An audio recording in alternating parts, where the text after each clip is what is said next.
Did you know that the state bird of Alabama is the yellowhammer? This beautiful bird is spotted with yellow wings inside. Alabama, yellowhammer.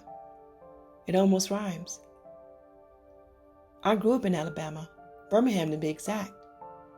I went to the same church, 16th Street Church. That's the same church that Dr. Martin Luther King met to talk about civil rights. Civil rights for me, for my 6 brothers and sisters. At that very same church, an awful thing happened. It was a loud sound, smoke billowing, and my life was taken. And not just me. Cynthia, Carol, and Denise too.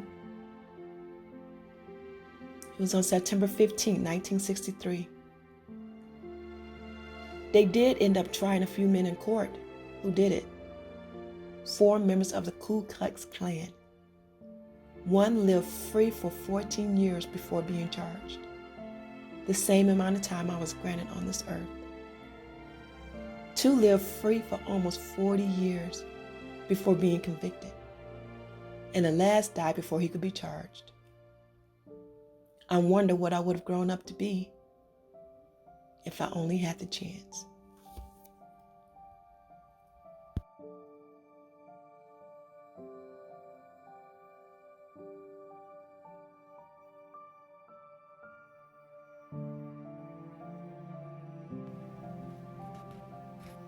I was the kind of kid who got all A's in school.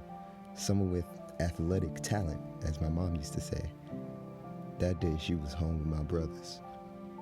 I went out with my friends to look for a car Claude saw in the paper. Pontiac, to be exact. Used 1983 Pontiac. August in New York City. Me and my friends went to Bensonhurst. It was all so quick.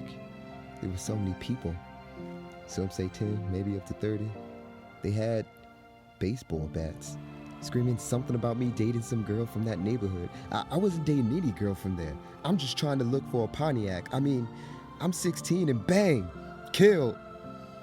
And I'm not the only one. Ever heard of Willie Turks, Michael Griffith? In the 80s, we all had something in common.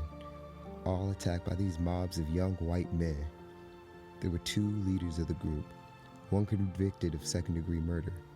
He's been serving time since 1990. I think he was 18 years old at the time.